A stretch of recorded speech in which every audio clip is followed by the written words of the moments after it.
So it's the end of the night, and we figured we'd end on a strong note. Yep. More Nostalgia Critic. And it's the continuation of the one that Elena was last here for.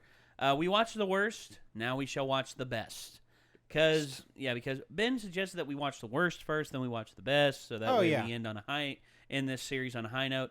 So this is the Nostalgia Critics best top 11 best movie sequels in Doug's opinion. So okay, any predictions for any that are going to be on this list? One I can think of off the top of my head, Dark Knight compared to Batman Begins. Yep. All right. Yeah, that's massive step up. Let's see. I think Godfather 2. Godfather Part 2 as well. Is a strong pick, especially since he put Godfather Part 3. Yeah, on the last one. Because it was terrible. Awful. It was like coffee, only horribly cooked. Yep. Micah? I feel like Elena has some chance to be really mean and say either Crystal Skull or Blues Brothers. Those were both in worst. I know, but you could say actually, it. No, Crystal Skull wasn't in worst. You could say it being serious just to see what he would do, but I do believe this. I do believe this. Last Crusade, I think will be on this list. Crystal Skull was a great movie. I think it should. I think Last Crusade deserves to be on this list. Ben. No. Ben. I feel like Blues Brothers 2000 would have hurt more. Ben doesn't have a girlfriend anymore. No, Crystal Skull would have hurt more because Ben doesn't like Blues Brothers 2000. Ben loathes with a passion. Blues Brothers 2000 is just sort of disappointing. Had a good soundtrack. Had a really good soundtrack. The rest of it was just kind of like we're trying to reclaim the original. You never needed to reclaim it in the first place. And then you never even had to make a sequel. Who asked for this? Crystal Skull was just offensive. Offensive? It causes me physical pain.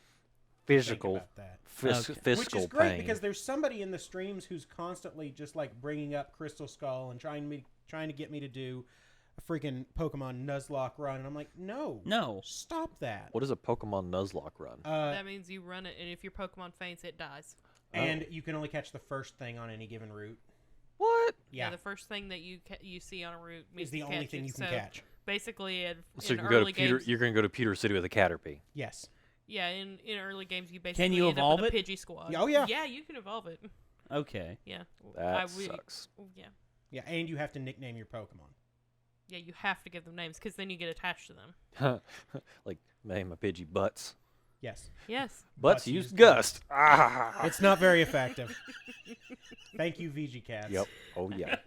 Have they it's been 8 or 9 years. Have they updated? I have no idea. All right. Probably not. All right. So let's get into this. All right. This is the top 11 best movie sequels by Doug Walker, the Nostalgia Critic. Here we go.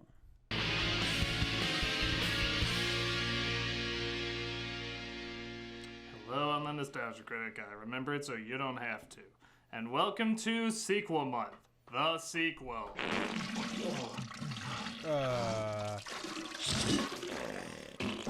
For those who don't recall, there was a theme month called Sequel Month where I looked over all the sequels to awful films I've already reviewed. Well, you know what? I want some goodness before I start this shitstorm. You see, sequels have gotten a reputation as always being inferior to the original, and in many respects, they're right.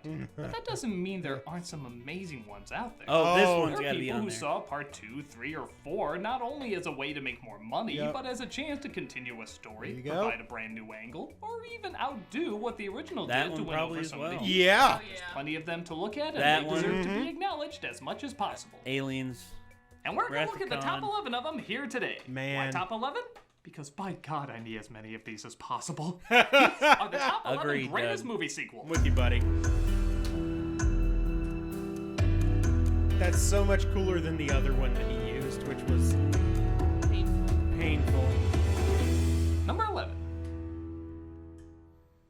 Mad Max Fury Road. Yeah! I known for having some kick-ass, mind-blowing So sequels. good. The first film started off as a low-budget, seemingly exploitation-style revenge flick. Yep. But as they kept moving on, they turned into apocalyptic bloodbaths, each one getting stranger and more action-packed. Well, the crowning achievement by many is Fury Road, which, like the other Mad Max films, can be seen as a continuation, a standalone film, or a little bit of both.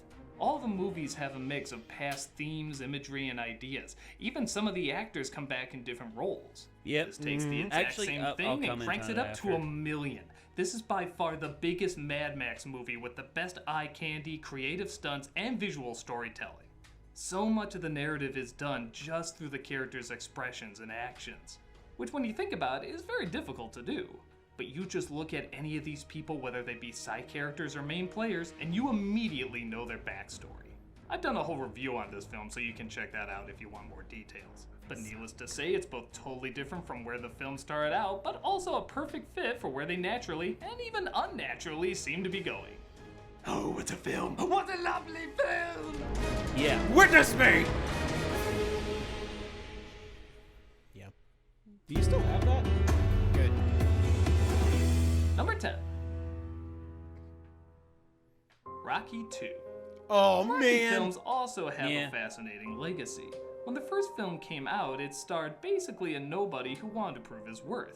Once he did, his success exploded, much like the main character, and each movie as well as his career got a little bigger and a little goofier, until age finally started to set in and things slowed down, making room for the real world.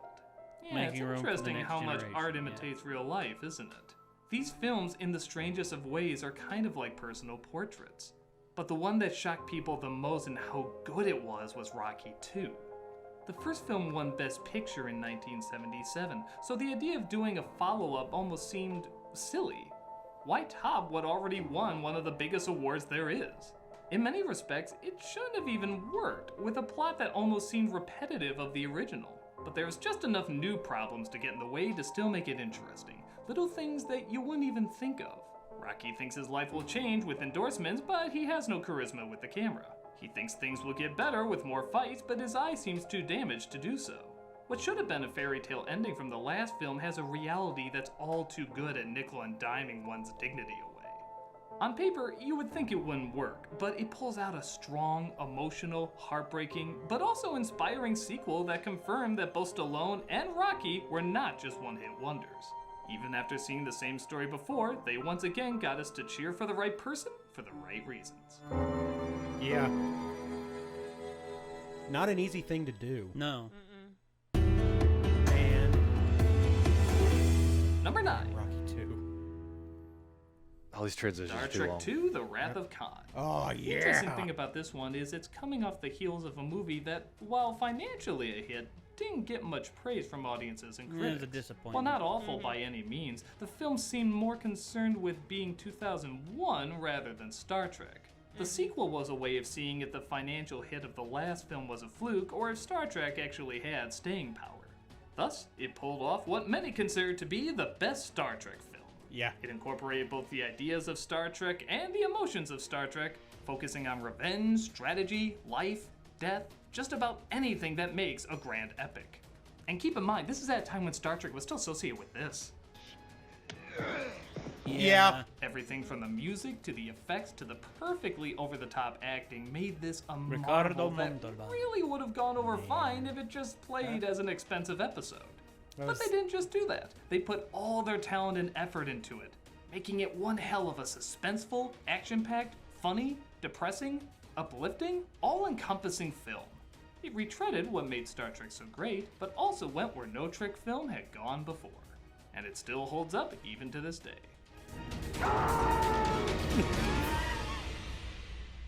Man, that movie was so good. And that's why the second new Star Trek movie was so Toy Story 2. painful. The first Toy Story was already something of a risk. Disney was not doing especially well at the time, and the idea of the first CG movie being this bright, colorful, kid-friendly flick did not seem like a good idea. But thanks to great writing and great direction, now every animated film is trying to be Toy Story. But then A Bug's Life soon followed and was very rushed due to Katzenberg leaving Disney saying he was taking the bug idea with him. So 2 Ant movies came out that year, and while they both did good, neither was seen as Toy Story. Right. So there's a big fear that maybe Pixar was a one-trick pony. I forgot about that. Was Toy Story just a lucky fluke? Was there possibly no future for them? Well, Toy Story 2 was a chance for them to redeem themselves, and by God, that's exactly what they did. They pushed the technology further, the comedy further, and most of all, the story further. It introduced brand new characters with brand new problems and dilemmas. Nothing seemed redone. It felt like the exact perfect direction the story should go, causing audiences to laugh and applaud all the way through. Some would debate Toy Story 3 is a better sequel, but here's the thing. Whatever you think of that film, there was no risk that it would be a bad movie. Pixar already established itself with hit after hit. Toy Story 2, on the other hand, was not only a better film, but it showed that Pixar was there to stay and that they had a lot more talent and creativity to bring. There was something to be lost if it didn't do well. While Toy Story 3 was a great goodbye, sort of, Toy Story 2 is what showed there was plenty of staying power, with its adventure, comedy, and surprising amount of emotion, proving once again they know exactly how to go to infinity and beyond. Man, Toy Story 2 was the boss. so good. I remember seeing it in theaters, just like, wow. Number 7. Blowing me away. Ooh. Aliens. Yeah. A sequel so good that they have the greatest sequel title of all time. We already know what one alien can do, so simply making it plural is beyond terrifying. And it's not just one, but hundreds of aliens that attack, while also adding a new twist with there being a queen alien. Yep. The most badass bitch in the galaxy. Taking more of an action route than a horror route, Ridley aliens we're still talking brought about. the intensity as well as long-lasting themes. Where did I... The ideas of trust, Metroid. family, Metroid. and bonding for Oh, yeah. survival are the all aliens explored actually in look a lot adult, like yet Ridley still from exciting Metroid. ways.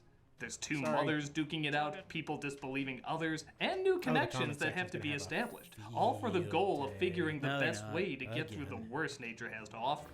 All these characters are memorable. They're not just people you're waiting for to die. True. You want them to get through and feel pretty damn bummed when someone doesn't. We like them and don't want to see them go, as a true horror film is supposed to be. Yeah, The effects are amazing, the action perfectly paced, the I wanted emotional Hicks to moments live. legitimately effective.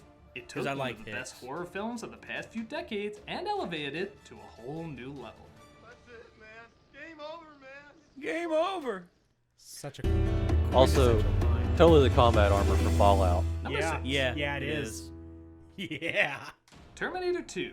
Judgment. Yeah. Your From clothes. one James Give them Cameron to me. sequel to another James Cameron sequel, Terminator took the idea of a killer Austrian robot that was corny but still cool to a whole new dimension of action, stunts, and effects. so making awesome. what many consider to be the best action film of all time. It's up While many of there. us are used to seeing Arnold as the good guy now, keep in mind the sequel wasn't advertised like that. No. In fact, a lot of it was kept in secret. You just saw him looking menacing with the red eye, and that was it.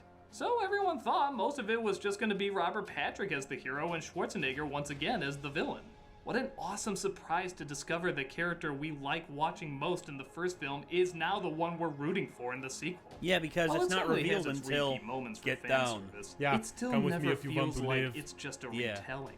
It feels like real shit is at stake. Real people have evolved. And real lives are being put on the line because a lot of these stunts were actually putting lives on the line. Practical. As Oh, yeah. groundbreaking as the CG was in this movie, people forget whenever that's something what was made destroyed, Mad Max it was Fury really Road work, destroyed too, is in 'cause front most of the of those were camera. practical stunts. It was only when Yeah. something was repairing itself that the computers came in.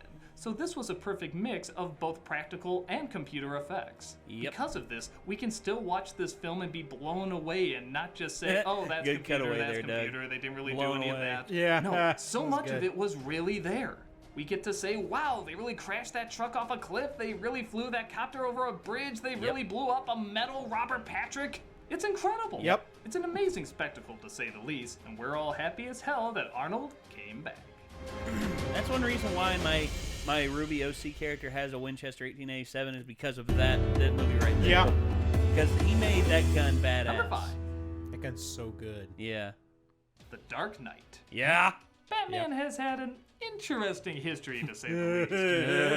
With all the ups and downs, it almost didn't seem like there were much possibilities in film for him anymore.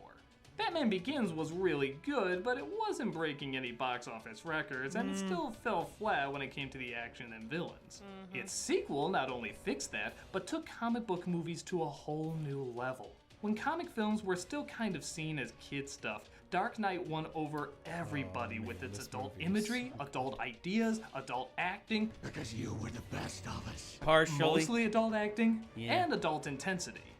This is the film that launched so many famous lines, so many incredible action scenes, so many suspenseful moments. It was the first time since the 1989 Batman that people were saying, oh my god, that was an amazingly badass Batman movie.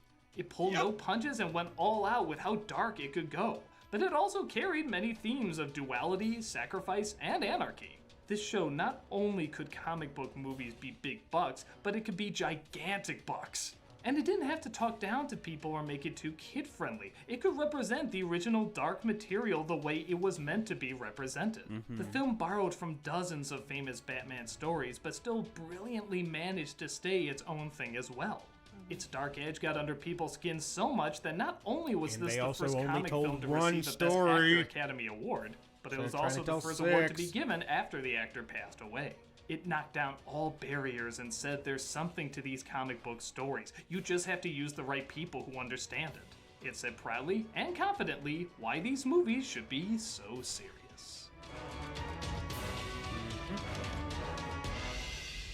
Such a quality film. 100%. And that's only number 5. Yeah. That was an awkward. Well, there was supposed to be a commercial there, but yeah. Oh, right. Yeah. Lord of the Rings: The Return of the King. Yeah. Well, it certainly wasn't going to be Two Towers. Two Should Towers. get this mark as it was the first sequel to outdo the already popular Fellowship of the Ring. Two Towers This is movie broke tons of rough. records, pleased But by- hundreds of critics, won over most but by audiences, design. and even swept the The Academy Awards, being the Yeah. first Moving fantasy from the film to first win big Best section to Picture. the next big Like Yeah. Dark Knight, this showed a genre that was seen more as kids' stuff could be a powerful force to be reckoned with. Yes. Where the first two films are also very good, everyone seems to have their own personal problems with them, ranging from tiny to major. But this film was so gigantic that even the problems they had are quickly forgotten because they were just sucked into the size and scope of what Charge we were of the watching. Rohirrim. All the characters, man. all the storylines, everything that had been built Yeah, the up in scale is hours and just hours of entertainment huge. suddenly Yeah. had to be wrapped up. And it went out with a huge bang. The only major problem people seem to have is that the ending goes on forever, which is a legit criticism. Yeah. They could drag, and sometimes they're even a little uncomfortable. Yeah. But when you factor in the amount of characters these movies had and how long they were, it does kind of make sense that it would be a little long. It's like trying to calm down after so much intensity was thrown in your face. In many respects, it was kind of a good decompressor. In the grand was. scheme of things, it's not really that big a problem. It was quickly forgotten when they look back at the rest of the film. Yeah. When people point to epics now, they usually either go to the biblical films or Lord of the Rings. What was seen as box office poison and unfilmable by many fans was now one of the biggest epics of all time, and the Best Picture winner of 2004. When it's often said sequels never win, this one definitely went out on top. Yes, it did. Go.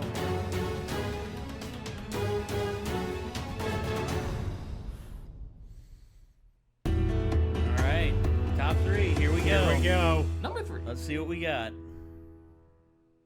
Bride of Frankenstein. Oh. Really? Frankenstein is I've seen that on a arguably lot one of the lists. most famous Bride of stories Frankenstein is all considered time. better. Because it's in the public domain, people do version after version of it. There's literally dozens of them. Nevertheless, it's the original Boris Karloff version that's still seen as the timeless classic. It scared people to death with its timeless ideas, gothic atmosphere, and groundbreaking makeup, so the idea of doing a sequel seemed fitting, Boris but Karloff. come on, One of the nobody original could top monsters. the original One of classic. the greats. Well, not only is the sequel as good as the first, but it's seen by many to be even better. It takes the ideas of creating life to a new level as well as explore the monster's humanity and his ability to learn. Sometimes even beyond his human predecessors. Once again, playing with the idea of who's the real monster. You'd think you couldn't create something as memorable as the original monster design, but with the Bride, they definitely did. Nobody can forget that hairdo with the white stripe. No. Or the hiss she lets out like a frightened animal. Though not on screen long, she left a big impression, just like everything in these Frankenstein movies do. The shadows, the acting, the downright depressing storytelling, it's both hopeful and innocent, but also mean-spirited and despicable. These two movies are among some of the most referenced in any form of media. They're immediately recognizable because they leave such an impact on us. us. There's a reason you see them everywhere, whether it's Halloween or not. And the genius of both these films still shines through today. In a medium where horror sequels are usually seen with diminishing results, this is one that definitely knew how to keep the magic alive. It's alive! It's alive! It's alive!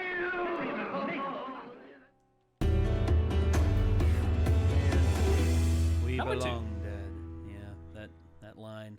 The Godfather Part II. Knew it had to be here. Yeah. Knew The it had to first be Godfather here. film was a landmark in motion picture history. Many say it's one of the best American films ever made. It was brutal, stylized, but also highly realistic. A film of that nature had never really been seen, at least not to that degree. So the idea of a follow-up seemed strange. Granted, it was the same people working on it, but what else was there to tell? The movie seemed to end on a perfect note. Well, this one further explored how much humanity has to be given up for what's apparently seen as the greater good, and how the greater good never really seems to have a finish line. Through family, betrayal, and violence, we see how far a person can still go to hold on to power while also holding on to any semblance of decency, if there's any left. But on top of that, we also get the backstory of a character that was done by one of the greatest performances of all time. Who could possibly play the younger version of the Oscar-winning Marlon Brando? Robert De Niro, of course. This was the movie that cemented him as one of the great heavy hitters of acting. Seeing how a child can come from nothing with literally everything working against him and trying to kill him, yet can somehow become the epitome of power at a price. This was the first sequel to win Best Picture, and the only one to win with its previous film as well. Godfather 1 also won Best Picture. At a time when Godfather was said to be the perfect movie that couldn't be topped, Godfather 2 tried it and not only succeeded, but made what many consider one of the greatest films ever made. It's hard enough to make something as incredible as Godfather once, but to do it twice? That's an amazing feat. What can you say? Too bad they Made us an couldn't do it offer third we times. couldn't refuse. Too bad they didn't try. I know, right? And the #1 movie sequel is All right. All right, Doug, what do you got for us? Star Wars: The Yeah. Empire Yep. Strikes Back. Yes! I was. Now, I'll admit, Yep. I had a rough time trying to figure out which should be #1, this was- or Godfather 2. I was sitting there waiting They're for both it. different, but also seen as the best sequels out there. They both took America by Strikes surprise Back and is were said so that the good. idea of making a sequel Yeah. out of them didn't seem like a good idea because the original was perfect. And of course, Yeah. they're both seen as No, better say that than into the original. mic, please. because But here's who pushed it over the line. There you go. Godfather had Yeah. to only impress adults. Star Wars had to impress adults and kids. Yep. Many people say, oh, it's easy to make something for kids, but making something No. for both kids and adults and being legitimately entertaining for both can be very, very tricky. Yeah, Especially that is if it's not not a easy at comedy. all. Think That's a about big it. man. You're telling a story about sci-fi wizards. You're gonna get adults interested in this? Well, not only did they do it, in many respects, they got more adults interested than kids, you could argue. Yeah. Why? Because Star Wars could have very easily just been a retelling. Just finding another big ball to destroy, more comic relief, and more weird creatures to fight. But this movie didn't do that. It waited until the last one to do that. The film not only continued dove the into the story as opposed to mysticism, it repeat dove it, into but it took it to a everything. new, World darker, building. aggressive, Yep. frightening, It and grew more the adult characters. world. Yet through all of that, kids still watched it. They didn't run away. They didn't say it was too scary or grown up. They said they wanted to handle the rough stuff with us. Even the big reveal, which I won't give away, really challenges a lot of children's perceptions of good and evil. For many, it's the first time they're putting together that maybe things aren't always so black and white. In a world that Yeah. seemed tailor-made for things to be black and white. One of my favorite things to do is to watch kids' reactions when they hear that big reveal. They just can't believe it. It takes them totally by surprise. But this Right, is a got real good big. kind of surprise. A surprise that challenges them and forces them to think a little different. Yep. Hell, a lot of adults are suddenly forced to think a little different too. They didn't see that surprise coming. On top of that, this was a sequel to the highest grossing moneymaker of all time. Yeah. If it just wanted to repeat itself, it could do that. It would have little to no loss. But they didn't. They took a huge chance. They said, let's have it go darker. Let's have it go more aggressive. Let's really make people uncomfortable. The kids too. That is a big risk that both kids and adults are really glad that they took. Oh, man. This could have been the easiest money grab, but instead they decided to go a different direction that chances are most people didn't see coming. It's like Mark Twain used to say, my books are like water. Those of great geniuses are wine. But fortunately, everybody drinks water. Godfather is the wine, Star Wars is the water. Everybody can get it, everybody can relate to something in it, and everyone of any age can get something of value The out of it. EE3 carbine. There's absolutely no denying the Force is strong with this one. Gotta give it to him. Were there any sequels I missed? Well, leave them in the comments below and pray for me this month. I'm the Nostalgia Critic, and sequel month is on the way.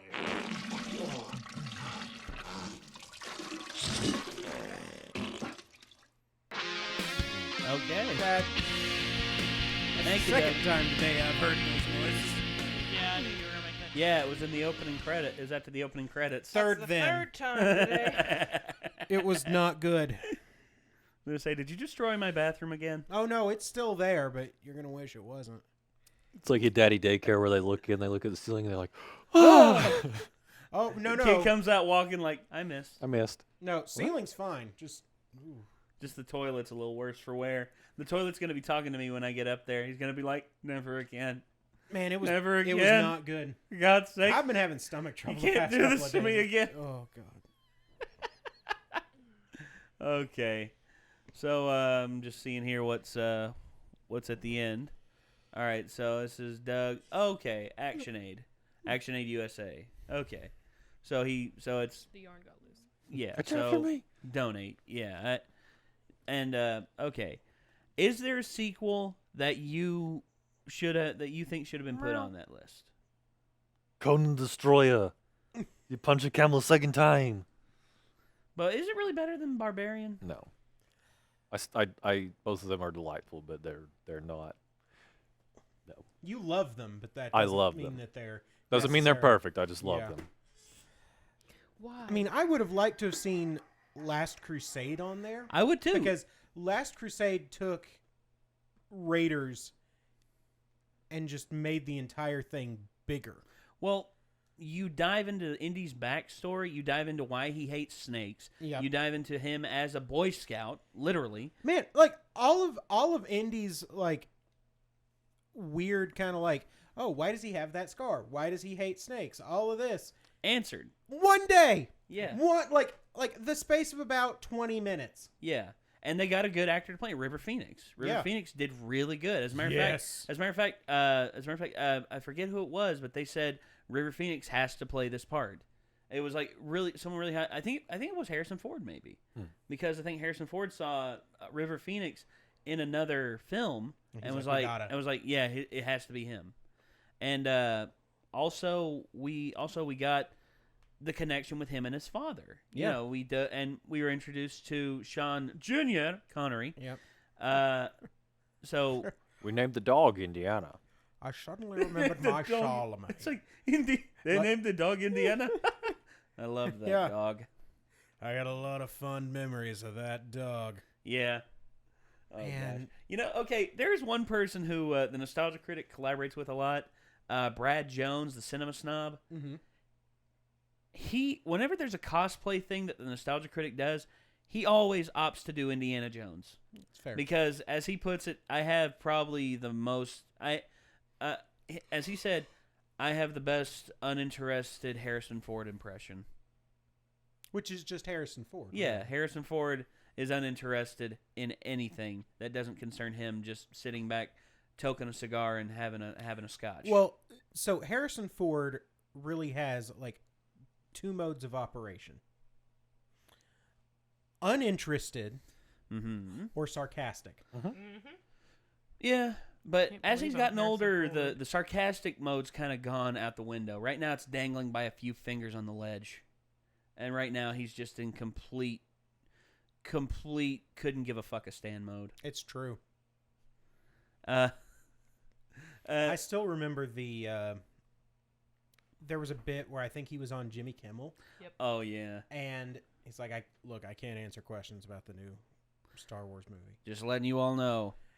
And so you have all these people come in costume, and then finally the last one is Chewie, and he's like, he knows what he did. It was beautiful. Yeah. It was beautiful. There was also, I think it was on Conan. The guy asked him, it's like, your characterization for Han Solo, what is the best advice you can give for someone who is trying to emulate that or anything? Harrison Ford then looks over at Conan O'Brien, looks back at the musicians, and is just like, who gives a shit? Ooh. Ooh.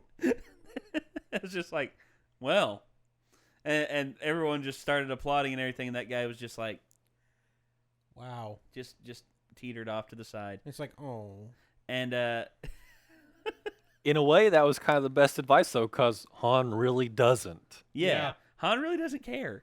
I think he was answering it in character. I mean, he is the best venture capitalist space pirate exactly out there. If we do a Star Wars thing, you have to be Han. He is the perfect anarcho-capitalist character. Actually, like, either you or Ben. He's just like, oh gosh, imperial regulations, screw them. I do what I want.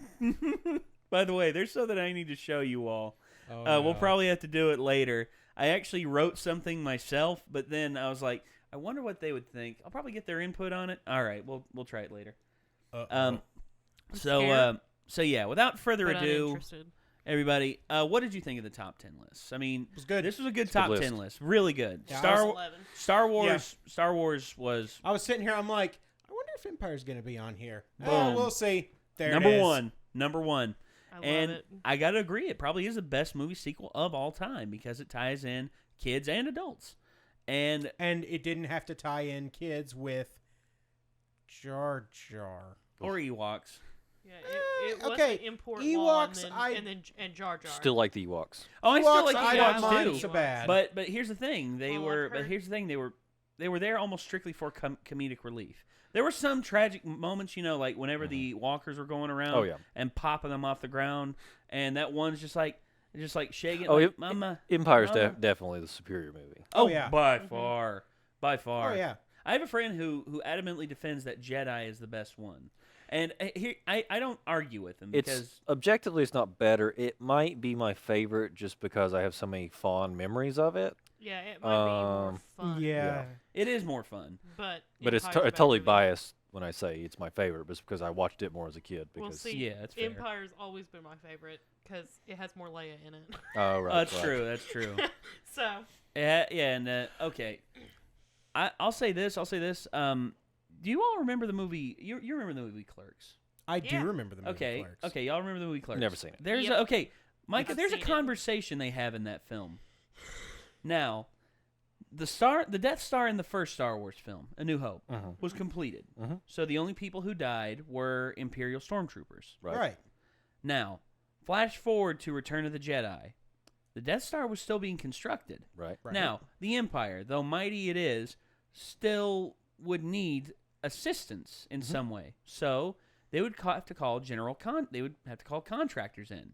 Yeah. So Space contract. Space contractors. That's a lot of the politics of Star Wars they don't get into. Is you got to think is the rebels by a lot of the Empire would have been viewed as a terrorist group. Yeah. And most people, I mean, a lot of people didn't know about Vader. They just think, oh, it's like hokey space powers. He doesn't have.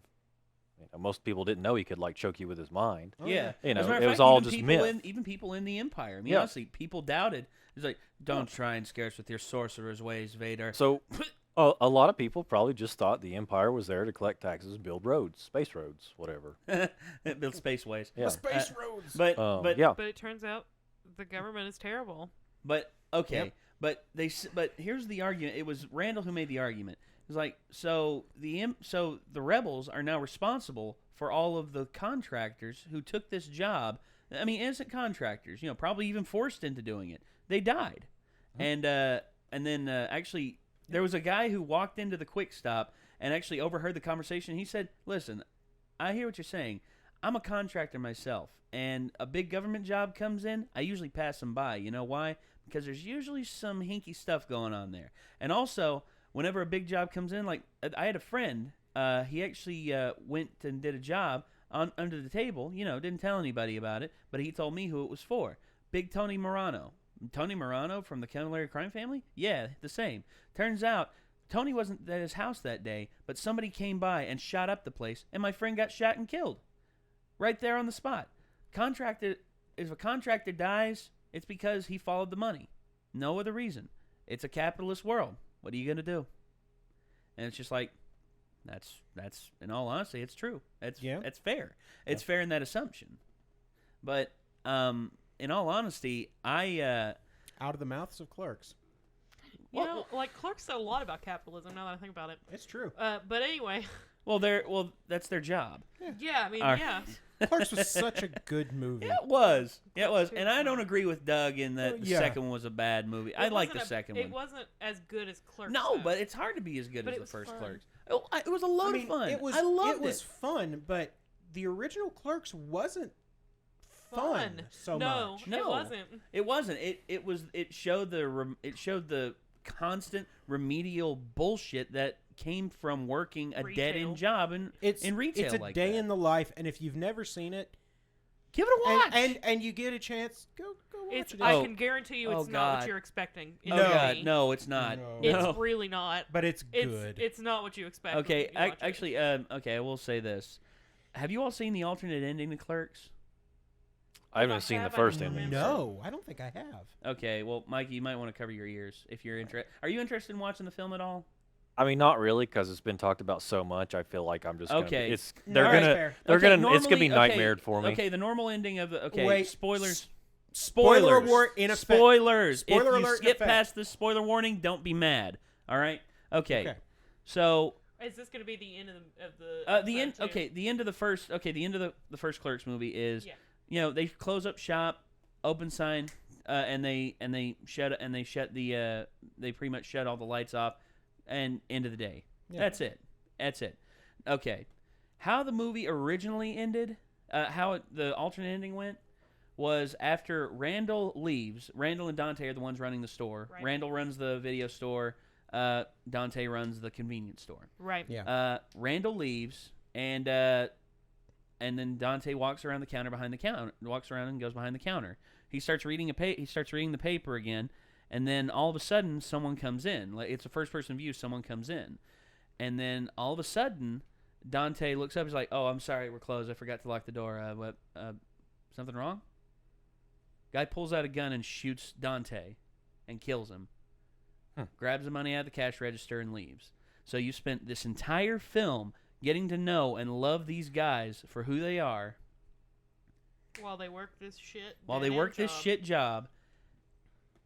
And just to get shot. And probably the main guy of the film gets killed. Yeah. Right Dante, there. I would call the main character. Yeah. I would as well. Randall's a good secondary protagonist. Oh yeah.